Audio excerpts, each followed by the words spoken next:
protests against U.S. recognition of Jerusalem as Israel's capital continue to rage. The UN calls on social media giants to control platforms used by smugglers to lure African migrants. And in our Music Maker segment, Congolese singer, songwriter, rapper, percussionist, and dancer Innes B. Africa 54 starts right now. Good evening and welcome. I'm Vincent McCory. This is Africa 54. 12 Tanzanian United Nations peacekeepers were killed and at least 40 injured, 4 of them critically ill in an attack in Eastern Democratic Republic of Congo. That is according to a statement from the UN's Secretary General Antonio Guterres on Friday. This is the worst attack on UN peacekeepers in the organization's recent history.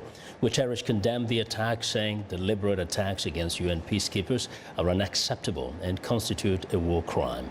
He called on the DRC authorities to investigate the incident and swiftly bring the perpetrators to justice. Now, protests unleashed by U.S. President Donald Trump's decision to recognize Jerusalem as Israel's capital have continued for the second day in the Palestinian territories and outside U.S. missions elsewhere. Dozens of people have been wounded in clashes between Israel soldiers and Palestinian protesters in the West Bank and Gaza. Muslims in other countries also took to the streets on Thursday in solidarity with the Palestinians. There were concerns that violence could spin out of control on Friday when thousands of Muslims attend weekly prayers at Jerusalem's Al-Aqsa Mosque. VOA's Zlatan Sahok reports. Palestinians in the West Bank burned tires and threw stones at Israeli troops who used tear gas and rubber bullets to disperse the crowds. The Israeli army also responded to what it described as terror attacks from Gaza. Demonstrations also took place in many Muslim countries, including U.S. ally Turkey. Trump's decision is widely seen as incendiary. I see this as pouring gas on flames. This is not good for world peace. Tensions will rise even higher. This move probably was not planned very well. On the one hand, we have the Muslim world that is comprised of 1.5 billion people. Their opinions have not been taken into consideration. All countries, regardless of religion, have accepted that this decision is wrong. I believe this wrong will be righted. Trump's statement is largely symbolic because the U.S. recognition of Jerusalem as Israel's capital was approved by U.S. Congress more than 2 decades ago, says former U.S. ambassador to Turkey and Iraq. The problem is this gives people in the region, in the Islamic world, another reason to question where this president is taking relations with the Islamic world, because this is seen as something that undercuts the peace process between Israel and the Palestinians. Speaking to VOA's Press Conference USA, Ambassador James Jeffrey said the announcement is more likely to undermine U.S. efforts to build a coalition against Iran's influence in the region. At a time when Iran is scoring victory and victory across the Middle East, this undercuts the anti-Iranian alliance that the president is trying to put together with Israel, with Turkey, with the Arab states, with the United States, and with even some Shia in places like Iraq. Ambassador Jeffrey says the anger provoked by Trump's decision, which is seen as bias toward Israel, may well lead to renewed violence in the Middle East. Pakistan's religious party Jamaat-e-Islami has called for countrywide protests for Friday. Gaza-based Hamas has issued a call for a new intifada. Arab League nations are meeting Saturday to discuss their response. Zlatan Sahok, VOA News, Washington. The U.S. State Department has issued a worldwide caution warning after President Donald Trump's announcement that the U.S. would recognize Jerusalem as Israel's capital and move the American embassy there. Countries that have specific advisories of importance include Israel, where military deployed extra troops as part of what it called its readiness to possible developments, such as protests in light of the fallout from Trump's announcement. The U.S. Consulate General is restricting American government workers and their families from personal travel in Jerusalem's Old City and West Bank, including Bethlehem and Jericho, amid widespread calls for demonstrations. U.S. citizens are also strongly encouraged to maintain a high level of vigilance and take appropriate steps to increase their security awareness when traveling. The UN Migration Agency called on social media giants on Friday to control their platforms that it said are being used by smugglers to lure West African migrants to Libya, where they face detention, torture, and slavery. International Organization for Migration spokesman Leonard Doyle told a briefing the smugglers often use Facebook to reach will-be migrants with false promises. When migrants are tortured, videos also sometimes sent back to their families over WhatsApp. Hundreds of thousands of migrants have attempted to cross the Mediterranean to Europe since 2014, and many have died en route. The influx has presented a political problem for European countries. Numbers of migrants entering Europe are down this year. The IOM also said it was repatriating 4,000 migrants to Niger and 167 to Guinea from Libya, and its voluntary repatriation program, which hopes to return home 15,000 by year end. Now, the Heart to Heart initiative works to preserve families and protect children. In Uganda, the organization collaborates with the Uganda Police Child and Family Protection Units, as well as the regional probation offices, to help children that disappear from their homes to the streets in the cities, some due to domestic violence and others because of absentee fathers. To tell us more about the objectives and programs of Heart to Heart initiative, I'm joined in studio by Sarah Kawada Kasozi, co-founder of Heart to Heart initiative. Welcome to Africa 54. Thank you, sir. So how widespread is actually the problem of children who are basically homeless and living on the streets in Uganda? In Uganda, I think it's a very common phenomenon that children are living on the streets. We have over 10,000 children on the streets of Kampala, and usually we had children coming from Karamoja area, that is in northern Uganda. But right now, even from the central, many children are leaving their homes for the streets. Now, one would expect that the government is in charge and therefore would be kind of having a handle on this problem. Why did you feel the need to get involved as a private citizen? I believe that the government is trying. I wouldn't say the government is not trying. We work closely with the police and the probation officers, and they're usually congested. There are so many children on by the officers, and the police officers are saying they're overwhelmed by the numbers. They are increasing. So the government would definitely try to help those children that are there. How about those that never go to the police? So there was need that we need to go back to the foundations of families to revisit and understand how best can we rebuild these families. So as an organization, what exactly do you do? What do we do? Yeah.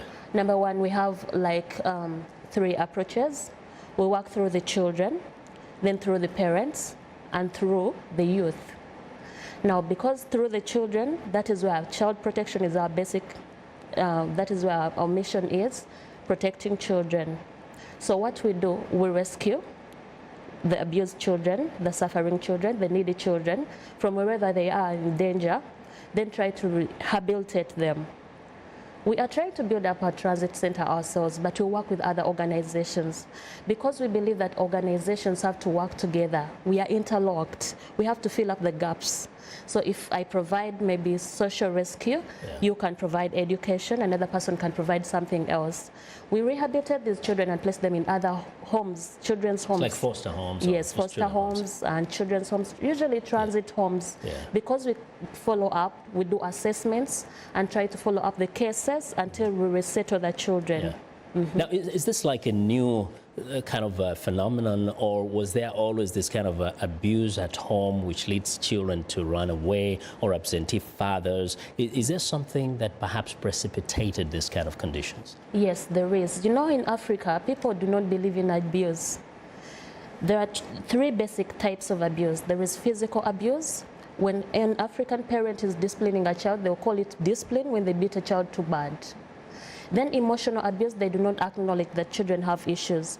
As I always say, the parents would say that a parent never goes wrong, and a child does not have to have emotional needs. If I can provide for your physical needs, where do the emotional come from? And then when you come to the sexual, they always have to hide it. you never speak ill of an adult. So that means that parents in Africa have never acknowledged child abuse. If they do not acknowledge it, the children know it happens and they are hurting. They end up disappearing from their homes and running to the streets or elsewhere that they think is best. I noticed that you said that one of the other things you're trying to do is actually to counsel families so that people realize the importance of a child being in a family. So how do you approach it from the point of view of a family, given that some of these kids actually have left a home that has either two parents or at least there's a parent there? How do you reconcile those? As I said, we do assessments. When we get a child, we do not immediately take back the child to the family, no. But we follow up and assess. We go and visit the families. The children will give you the leads. So you go and visit these families, you talk to them, and they try to explain to you what was. Then you counsel the parents, counsel the child, until you try to bridge up the gaps between the parent and the child. And at the end of the day, we resettle the children. I can imagine how tough it can be. For example, if a child ran from home because of what we've talked about, abuse of some form, whether physical or emotional, how do you approach the parents with this and say, here's your child, they ran away because you are, basically you're saying bad parents, you're violent? Yes, and we do not really say that you are bad. We usually, because we are counselors, when we come to the side of the parent and want to hear the story.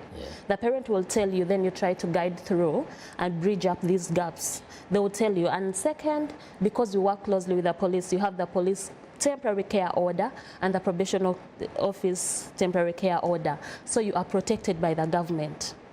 When you go there. So there is no danger, there is nothing hard. Share with us some of the challenges you faced over this time in trying to help some of these kids and also the families. One of the biggest challenges is parents do not want to own up to their children. Most cases they say if you're caring for children, you can provide the education, you can keep the child with you. We will come and visit. Really? Yes. They're willing to give up the children? They want to give up the child. They do not want the child back. They think if they have this child back, they're losing up on this opportunity of the child getting care. Also, is it perhaps because of poverty and someone feels like if you're willing to educate my child, care for their needs, just no problem. They'll always be my kids. They'll come back, but please take care of them. True. The high poverty levels are doing something. And that is why we are saying we want to bridge up. We want to give them economic empowerment. We want to support these families so that the children can belong to their home. The best place for a child is within their home setting, within their family, because if they grow up in orphanages, when they're adults, they'll ask, where is my mother? Why didn't you have me? Why didn't you keep me all through? And these gaps, this pain and emotional gaps will always linger on. And they'll go to the children and the next children, to the next generation. Now, we know that the government has its own budget on, funding, say, the police units, the child protection centers. How do you kind of fund your programs? We have a big challenge with funding. Actually, many times I've gone to, we and the team of Heart to Heart Initiative, we have gone to communities with nothing. You try to talk to the leaders in the community and tell them, you know what, maybe in future we can provide something, but you know what, we want to talk to your community, and it's very hard.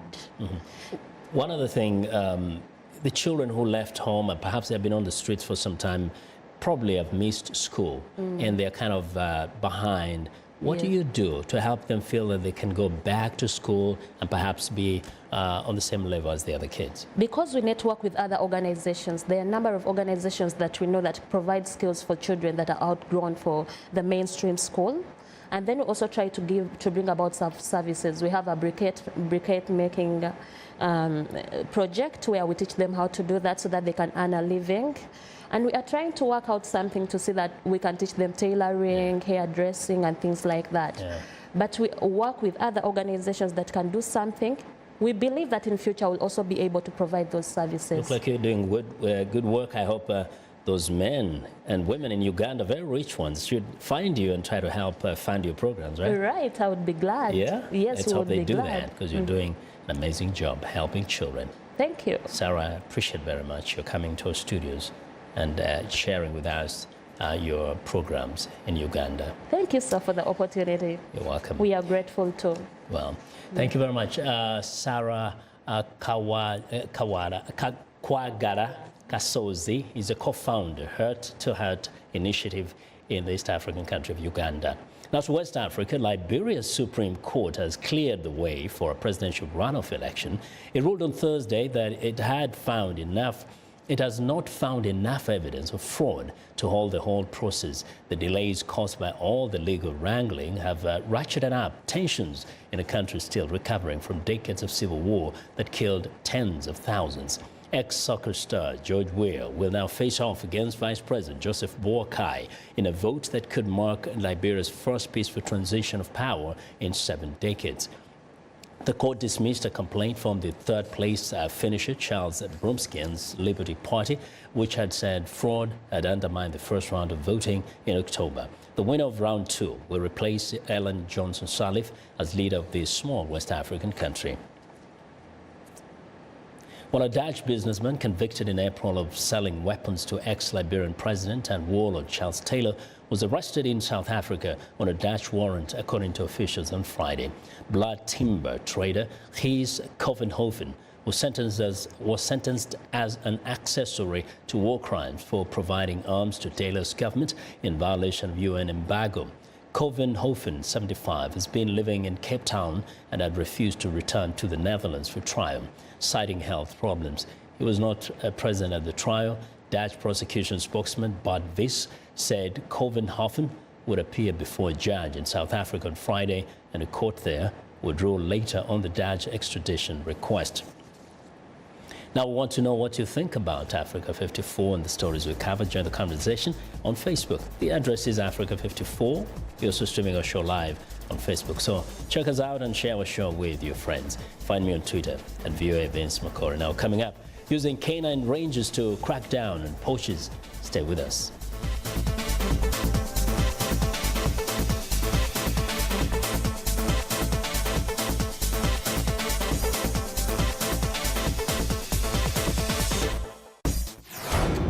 This is BizBeat. Visiting Cuba can be a good experience for travelers, but businesses there have been struggling of late. Ernesto Guevara is the owner of La Poderosa Tours, a company that takes tourists around the island on motorbikes.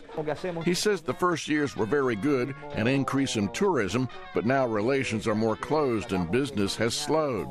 The Obama administration reopened diplomatic relations, and under the Trump administration, travel and commerce restrictions have tightened a bit, and unexplained attacks on government personnel in Cuba have again strained relations. Nidia Alice Acosta Cabrera, who owns nostalgic American cars, says Americans who visit realize the country is good. For American tourist Bob Philman, he says his experience was positive. We were a little bit afraid, but we talked to the owner of the tour company, and we've been here 4 days, and it's been very, very nice. For VOA's BizBeat, I'm Philip Alexio.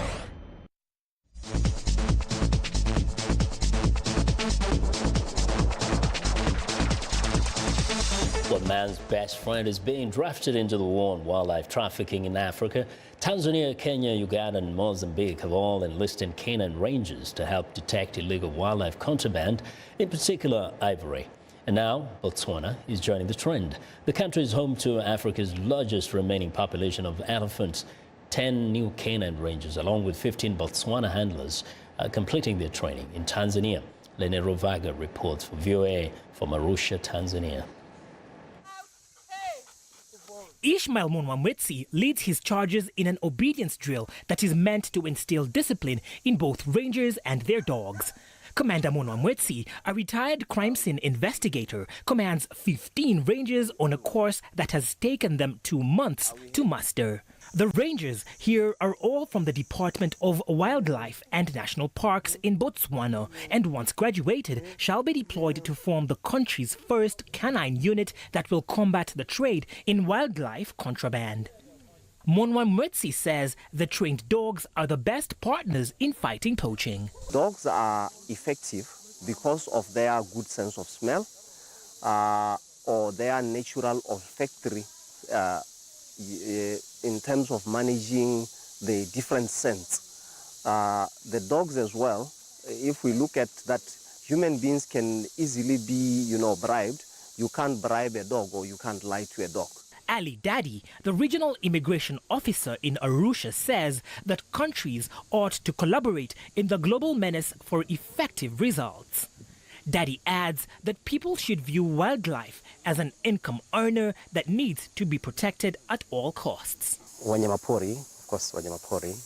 Wildlife as a natural resource is a gift from God and needs to be well managed so as to contribute to the economy. But if poachers keep killing the animals, it will mean fewer tourists and also affect our income in terms of foreign exchange for our country. The Africa Wildlife Foundation, AWF, is an international conservation organization that partnered with Canine Specialist Services International, which is in Arusha, Tanzania. Today, Philip Muruthi, the lead scientist specializing in species conservation at AWF, is getting a demonstration on how the trained sniffer dogs react to contraband and how meticulous the search is. Muruthi says that wildlife plays an important part in all ecosystems that make up the environment. These species play ecological roles, and the ecosystem in which these species occur provide water, clean air, and these species are part of that health of that ecosystem. For those ecosystem services and goods to benefit and help us with human well-being, we need these species. That's why this war must be stopped. Kenya, Uganda, Tanzania and Mozambique already have ranger canine units at their ports of entry, all of whom have been trained at the facility. Lenny Ruvaga for VOA News, Arusha. Well, it's time now for a short break. Still to come on Africa 54, new music from Congolese performer Enos B. We'll be right back.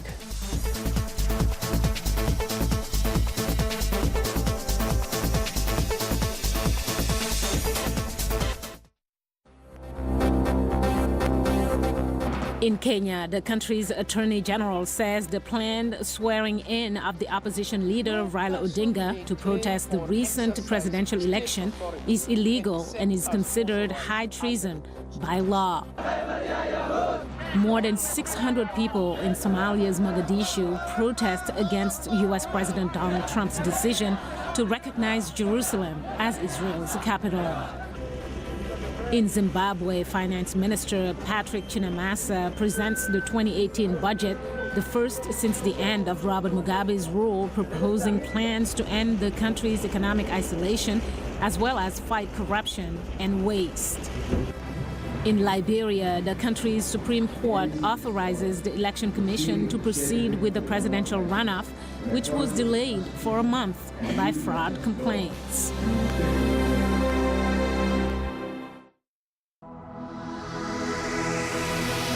My name's Carla Babb, and I work the Pentagon beat. That access helps me to do better stories. Every day it's my responsibility to collect all of the defense news. It keeps our VOA viewers informed. I get to travel all across the globe. Anything that's defense related and how to protect and keep people safe, that's where I'll go. So it's never a dull moment at the Pentagon. My name is Carla Babb. This is my beat.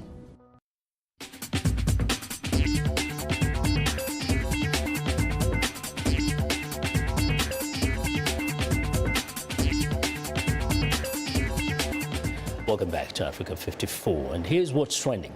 This rat was once paralyzed with a completely severed spinal cord. Pioneering Israeli research at the Israel Institute of Technology has the rodent walking again. Scientists used stem cells from an adult human's mouth and placed them on a sponge-like biodegradable scaffold. This was transplanted into the site of the rat's spinal cord injury. About 40% of rats receiving treatment regained movement and sensory perception. Every year, more than 250,000 people worldwide suffer spinal cord injury. That's according to the World Health Organization. Well, next up, the world's first memory-powered Christmas tree is helping people to remember loved ones over the festive period. Terminal illness charity Mary Curry has installed the tree in London, which reacts and grows brighter as people share memories on social media. The tree glows blue in response to memories shared on Twitter or Instagram using the hashtag #LightsUpXmas over the 12 days of Christmas. Mary Curry nurses in the UK will care for more than 2,000 people in their own homes. Well, and finally, Singapore-based researchers have built an underwater robot that looks and swims like a manta ray. Rays have long been a source of fascination to scientists. One of nature's most efficient and graceful swimmers, They're a unique propulsion that lets them cruise through even turbulent seas. The Mantoroid can swim for up to 10 hours. Robots such as the Ray could be used for underwater mapping and surveying ocean beds, as well as military reconnaissance. And that is what is trending today. Well, we close our show today with the music of Enos B. He's a singer, songwriter, and rapper from the Democratic Republic of Congo. Now the song is Top Model. From Washington, have a good night.